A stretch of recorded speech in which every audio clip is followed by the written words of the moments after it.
हिंदी में यूपीएससी की तैयारी से संबंधित प्रोग्राम्स को देखने के लिए सब्सक्राइब करें स्टडी IQ हिंदी। दोस्तों, क्या आप जानते हैं कि 100 मिलियन में कितने जीरो होते हैं? अगर नहीं जानते तो गिन लीजिए, क्योंकि ICMR यानी Indian council of medical research की एक हालिया रिपोर्ट के मुताबिक भारत में 100 मिलियन से भी ज्यादा लोग डायबिटीज से जूझ रहे हैं।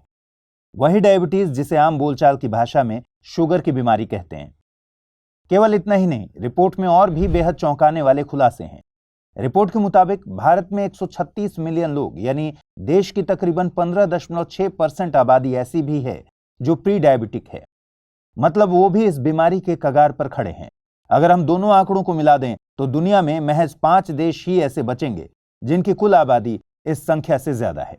यही कारण है कि अब भारत को दुनिया का डायबिटीज कैपिटल भी कहा जाने लगा है।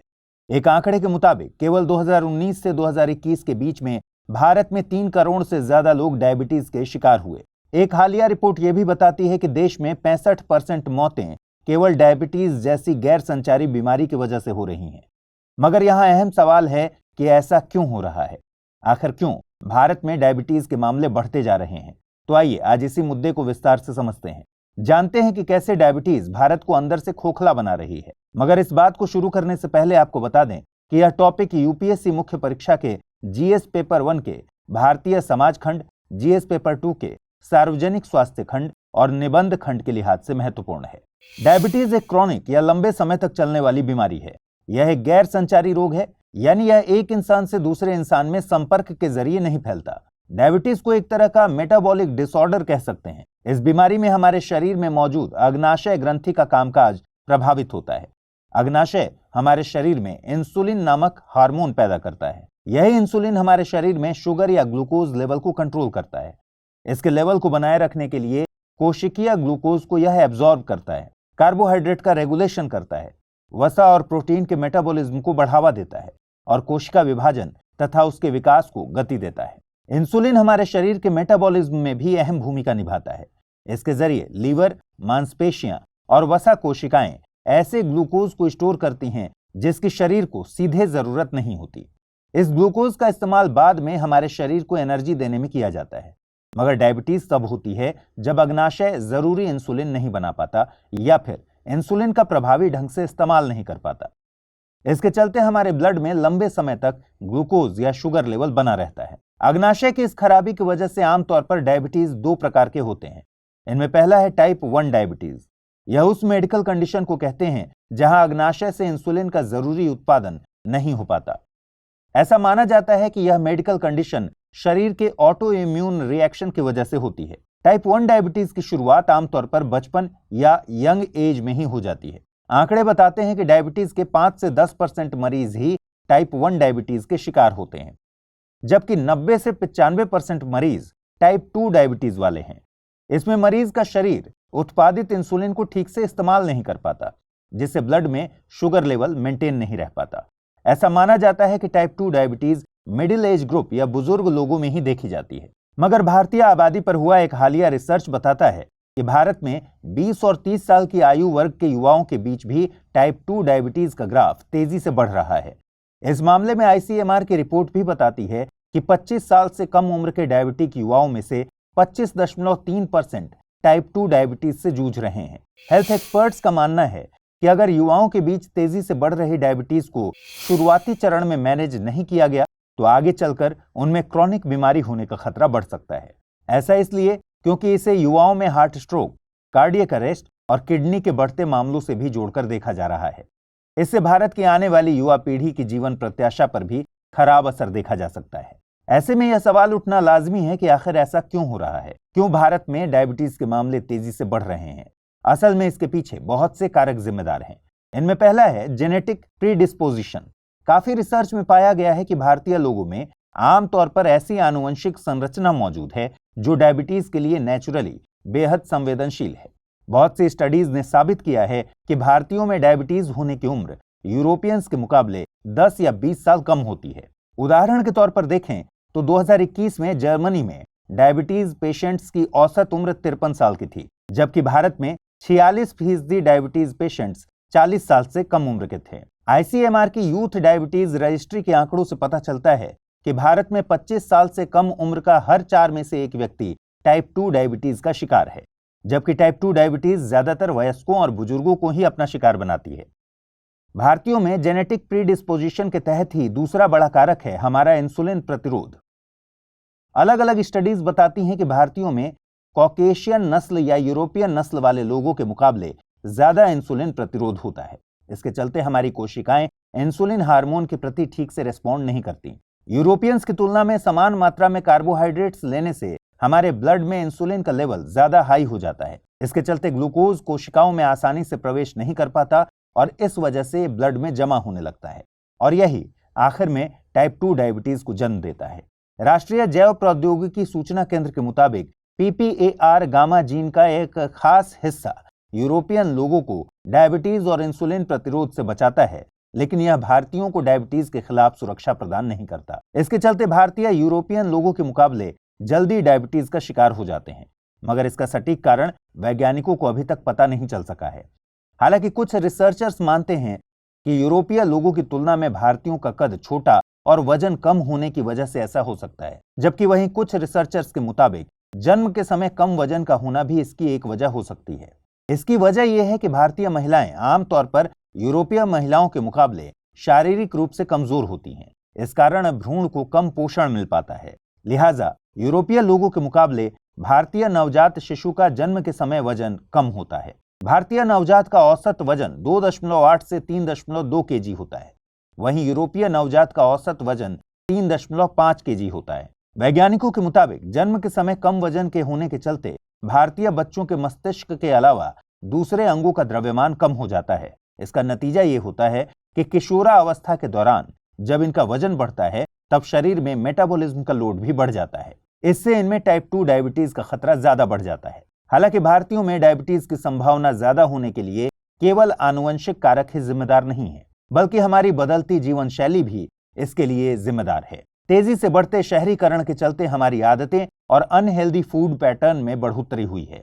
ये आदतें मोटापा, कोलेस्ट्रॉल और फिर डायबिटीज की बीमारी में अहम भूमिका निभाती हैं। यही कारण है कि भारत में मोटापा भी एक महामारी की तरह फैल रहा है। ICMR की स्टडी के मुताबिक आज भारत में 39.5% लोग पेट के मोटापे से जूझ रहे हैं, वहीं 35.5% लोग हाई ब्लड प्रेशर और 24% लोग हाई कोलेस्ट्रॉल की समस्या से जूझ रहे हैं। इस संबंध में लांसेट द्वारा भी एक रिपोर्ट जारी की गई। रिपोर्ट बताती है कि देश में 5 से 19 साल के बीच के 12.5 मिलियन बच्चे मोटापे की समस्या से जूझ रहे हैं। यह आंकड़ा बीते दशक में तेजी से बढ़ा है। इतना ही नहीं, बीते दशकों के दौरान ऐसा देखा गया कि भारत में पश्चिमी समाज की तरह लोग प्री प्रोसेस्ड और पैकेज्ड फूड का इस्तेमाल करना पसंद कर रहे हैं। इससे धीरे धीरे पारंपरिक भारतीय खाने की लोकप्रियता कम हो रही है। विशेषज्ञ बताते हैं कि पारंपरिक भारतीय भोजन कई मायनों में हेल्दी हैं, जैसे ये शरीर में इम्यूनिटी बढ़ाने और दिमाग की स्वस्थ कार्य प्रणाली में मदद करते हैं। पारंपरिक भारतीय भोजन की दूसरी बड़ी खासियत है कि इन्हें मौसम के हिसाब से अपनाया जाता है। जैसे ठंड के दिनों में जब सरसों की फसल तैयार हो जाती है तो लोग सरसों की अलग अलग डिशेज बनाकर खाते हैं। वैज्ञानिक रूप से मौसमी भोजन को अच्छा मानते हैं, क्योंकि हमारे शरीर की जरूरत मौसम के हिसाब से ही बदलती रहती है। जैसे ठंड के दिनों में लोग ड्राई फ्रूट्स खाते हैं ताकि शरीर को गर्माहट मिल सके, वहीं हम गर्मियों में तरबूज और खीरा जैसे पानी से भरपूर फल और सब्जियां खाते हैं, जिससे शरीर में पानी का संतुलन बना रहे। पर अफसोस कि आजकल मौसमी भोजन जैसा कुछ रहा ही नहीं। उल्टे आज वैश्वीकरण और पश्चिमीकरण की वजह से भारत में फास्ट फूड द्वारा पारंपरिक भोजन को रिप्लेस किया जा रहा है। आज की पीढ़ी हाई कैलोरी और फैट से भरे हुए पिज्जा, बर्गर और हॉट डॉग जैसे जंक फूड खाना पसंद कर रही है। भारत में वर्तमान में फास्ट फूड इंडस्ट्री 18% वार्षिक चक्रवृद्धि दर से बढ़ रही है। NSSO यानी नेशनल सैंपल सर्वे ऑफिस के मुताबिक आज भारतीय अपने कुल खर्च का 2.1% फास्ट फूड पर खर्च करते हैं, जो फल और सब्जियों पर किए गए खर्च से भी ज्यादा है। आज भारत में डायबिटीज सिर्फ शहरी बीमारी नहीं रह गई है। हम डायबिटीज के रुझानों पर नजर डालें तो प्री डायबिटीज के मामले में ग्रामीण क्षेत्र शहरी क्षेत्रों से भी आगे हैं। ऐसे में इस बात से इनकार नहीं किया जा सकता कि डायबिटीज को लेकर शहरी ग्रामीण विभाजन धीरे धीरे खत्म होते जा रहा है, क्योंकि ग्रामीण क्षेत्रों में भी डायबिटीज का मामला काफी कॉमन होता जा रहा है। ऐसा इसलिए भी क्योंकि ICMR की रिपोर्ट के मुताबिक हमारे देश में प्री डायबिटीज की डायबिटीज में बदलने की दर बहुत ज्यादा है। इतना ही नहीं, the Lancet diabetes and endocrinology द्वारा 2023 में जारी एक स्टडी के मुताबिक आने वाले 5 सालों में देश की 60% प्री डायबिटिक आबादी डायबिटिक कैटेगरी में पहुंच जाएगी। इस स्टडी की मुख्य लेखिका डॉक्टर R.M. अंजना के मुताबिक भारत जैसे देश के लिए यह एक अलार्मिंग टाइम बम की तरह है। ऐसा इसलिए क्योंकि भारत की ज्यादातर आबादी ग्रामीण क्षेत्रों में ही रहती है, जबकि देश की प्री डायबिटिक आबादी में कोई ग्रामीण शहरी विभाजन देखने को नहीं मिलता। इससे जाहिर है आने वाले समय में देश में डायबिटीज के फैलाव को रोकने के लिए हमें ग्रामीण इलाकों पर और भी ज्यादा ध्यान देने की जरूरत होगी। इसके अलावा डायबिटीज के बढ़ते ट्रेंड के पीछे भारतीयों के सामाजिक आर्थिक कारक को भी जिम्मेदार माना जाता है। दरअसल भारत की कमजोर सामाजिक आर्थिक स्थिति के चलते यहाँ स्वास्थ्य देखभाल की सीमित पहुंच, डायबिटीज को लेकर जागरूकता की कमी और सामान्य संसाधन का अभाव पाया जाता है। इससे डायबिटीज के इलाज और मैनेजमेंट में दिक्कत आती है। अगर एक बार इलाज शुरू भी हो जाए तो भी संसाधनों की कमी की वजह से रोगियों के लिए डायबिटीज का प्रबंधन मुश्किल साबित होता है। इसीलिए डायबिटीज को लेकर समाज में जागरूकता को बढ़ावा देना बेहद जरूरी है, खासकर टाइप 2 डायबिटीज के मामले में। टाइप 2 डायबिटीज के मामले में अक्सर ऐसा देखा जाता है कि यह रोग वंश परंपरा के तहत युवा पीढ़ी में ट्रांसफर हो जाता है। यह समस्या भारत में अभी से हमारी आने वाली पीढ़ियों के लिए एक बड़ा खतरा बनती जा रही है। इन सब के अलावा कुछ हालिया अध्ययन बताते हैं कि देश में बढ़ते डायबिटीज के मामलों के पीछे हवा में बढ़ता प्रदूषण भी एक जिम्मेदार कारक है। दरअसल हवा में मौजूद PM 2.5 कणों की उच्च सांद्रता ब्लड में शुगर के लेवल को बढ़ाती है और टाइप 2 डायबिटीज को जन्म देने में अपनी अहम भूमिका निभाती है। ऐसे में इन तमाम कारणों के बीच अहम सवाल यह है कि आखिर इस समस्या का समाधान क्या है। तो आइए अब इससे निपटने के उपायों पर बात करें। इससे निपटने के सबसे बेहतर उपायों के लिए हमें 2 अलग अलग मोर्चों पर काम करना होगा। पहले मोर्चे पर भारत में डायबिटीज के बढ़ने की गति पर रोक लगानी होगी। इसके लिए सबसे पहले डायबिटीज को लेकर जनता के बीच जागरूकता का प्रसार करना होगा। जैसे जैसे जनता के बीच डायबिटीज को लेकर जागरूकता बढ़ेगी, वैसे वैसे इसकी जल्दी जांच और इलाज संभव हो सकेगा। जागरूकता इसलिए भी जरूरी है क्योंकि 2019 में public health foundation of India, the Madras diabetes research foundation, Chennai और Harvard school of public health द्वारा एक स्टडी से पता चला कि भारत में लगभग 50% लोगों को ये बात पता ही नहीं थी कि वो डायबिटिक हो चुके हैं। इसका सबसे बड़ा अनुपात ग्रामीण इलाके में रहने वाले लोगों का था। इसलिए जब तक भारत में डायबिटीज जैसी बीमारी को लेकर जागरूकता नहीं बढ़ेगी, तब तक इस पर रोक लगा पाना मुमकिन नहीं होगा। इसके लिए जरूरी है कि सरकार स्कूल कॉलेजों के बच्चों के साथ साथ सार्वजनिक प्रसारण के माध्यम से भी जागरूकता फैलाए। जनता में डायबिटीज के मामलों को रोकने के लिए प्रॉपर टेस्टिंग के जरिए इसकी स्क्रीनिंग की जानी भी जरूरी है। साथ ही डायबिटीज के खिलाफ लड़ाई में सरकार की ओर से उचित नीतिगत हस्तक्षेप भी जरूरी है, ताकि ऐसे अनहेल्दी और अनरेगुलेटेड प्रोडक्ट्स को बाजार में आने से रोका जा सके जो डायबिटीज को बढ़ावा देते हैं। वैसे भारत सरकार और FSSAI के दिशा निर्देश ये तय करते हैं कि बाजार में मिलने वाले सभी खाद्य उत्पादों पर उनके इंग्रेडिएंट्स जैसे चीनी, कैलोरी, वसा आदि का प्रतिशत लिखा होना चाहिए। मगर इसके बावजूद भी कंपनियां नियमों का ठीक से पालन नहीं करती या फिर विज्ञापनों की आड़ में अपने अनहेल्दी स्टेटस को जनता से छुपाती हैं। एक मार्केट रिसर्च के मुताबिक भारत में बच्चों को टारगेट करने वाले ज्यादातर हेल्थ ड्रिंक्स में प्रोसेस्ड चीनी की मात्रा चिंताजनक रूप से बढ़ी हुई है। इसके चलते न तो इनका इस्तेमाल करना हेल्दी है और न ही इनमें वो पोषक तत्व मौजूद हैं जिनका इनके विज्ञापनों में दावा किया जाता है। ऐसी समस्या से बचने के लिए इन उत्पादों को बाजार में आने और इनके भ्रामक विज्ञापनों को रोकने की जरूरत है। इसके लिए साउथ अफ्रीका, नॉर्वे और मैक्सिको जैसे देशों से सीख ली जा सकती है। यहाँ कानून के द्वारा यह तय किया गया है कि इन सभी खाद्य उत्पादों और पेय पदार्थों पर अनहेल्दी या एक्स्ट्रा शुगर जैसे लेबल लगाए जाएं, जिनमें शुगर या वसा की मात्रा हेल्दी मार्जिन से ज्यादा है। इनके अलावा डायबिटीज की बीमारी से जूझ रहे लोगों के लिए सरकार को गुणवत्तापूर्ण स्वास्थ्य देखभाल तक पहुंच प्रदान करनी चाहिए। इसके लिए स्वास्थ्य देखभाल के बुनियादी ढांचे में सुधार करना भी जरूरी होगा। इसकी शुरुआत आंगनबाड़ी केंद्रों और ग्रामीण क्षेत्रों में मौजूद प्राथमिक स्वास्थ्य क्लिनिक से की जा सकती है। यहाँ डायबिटीज का पता लगाने और इसकी रोकथाम से जुड़ी सेवाओं की व्यवस्था शुरू की जा सकती है। हालांकि सरकार की तरफ से इस दिशा में 2010 में ही कदम उठाया गया था। NPCDCS यानी national programme for prevention and control of cancer, diabetes, cardiovascular disease and stroke programme को लॉन्च किया गया था। इसके जरिए बीमारियों के लागत प्रभावी इलाज के लिए अलग अलग लेवल पर मौजूद स्वास्थ्य देखभाल केंद्रों की सहायता प्रदान की जा रही है। इसी तरह हाल ही में सरकार द्वारा लॉन्च प्रधानमंत्री भारतीय जन औषधि परियोजना और प्रधानमंत्री जन आरोग्य योजना भी डायबिटीज रोगियों को जरूरी सहायता मुहैया करा रही हैं। इतना ही नहीं, 2013 में सरकार द्वारा लॉन्च राष्ट्रीय स्वास्थ्य मिशन और 2018 में FSSAI द्वारा launch eat right India movement भी इसी दिशा में उठाए गए कुछ सकारात्मक कदम हैं। मगर भारत में डायबिटीज के बढ़ते ग्राफ को देखते हुए सरकार को अपने प्रयासों में कुछ और तेजी लाने की दरकार है। अब डायबिटीज के खिलाफ लड़ाई में दूसरे मोर्चे की बात करते हैं। इस मोर्चे पर हमें व्यक्तिगत स्तर पर अपनी रोजमर्रा की आदतों में कुछ जरूरी एक्टिविटीज को शामिल करने की जरूरत होगी, जैसे योग और खेल वगैरह।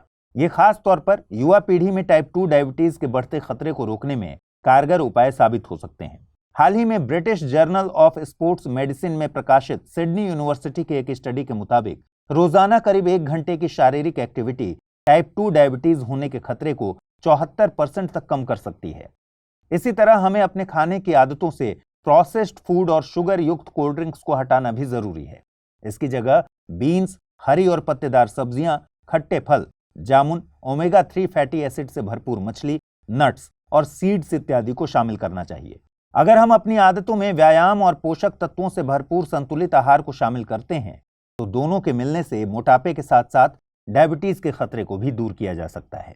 कुल मिलाकर कह सकते हैं कि अगर भारत में डायबिटीज के बढ़ते खतरे को रोकना है तो इसमें नागरिक समाज और सरकार को मिलकर काम करना होगा। जहां नागरिकों को व्यक्तिगत स्तर पर हेल्दी लाइफस्टाइल और बेहतर भोजन विकल्पों की ओर बढ़ना होगा, वहीं सरकार को डायबिटीज पर काबू पाने के लिए बड़े पैमाने पर नीतिगत हस्तक्षेप और स्वास्थ्य के बुनियादी ढांचे को मजबूत करने की दिशा में आगे बढ़ना होगा। ऐसा करके ही हम अपने देश से डायबिटीज को मिटा पाएंगे। आज के इस सेशन में बस इतना ही, मगर इस टॉपिक के यूपीएससी मेंस के लिहाज से महत्वपूर्ण होने की वजह से हम आपके लिए एक सवाल छोड़कर जा रहे हैं। सवाल है, कल्याणकारी राज्य की नैतिक अनिवार्यता होने के अलावा प्राथमिक स्वास्थ्य संरचना सतत विकास के लिए एक आवश्यक पूर्व शर्त है। विश्लेषण करें। इस सवाल का जवाब आप हमें कमेंट सेक्शन में दे सकते हैं। आपके रिस्पांस का हमें इंतजार रहेगा। अगले सेशन में फिर हाजिर होंगे किसी और महत्वपूर्ण टॉपिक के साथ। तब तक के लिए नमस्कार। हिंदी में यूपीएससी की तैयारी से संबंधित प्रोग्राम्स को देखने के लिए सब्सक्राइब करें स्टडी IQ IAS हिंदी।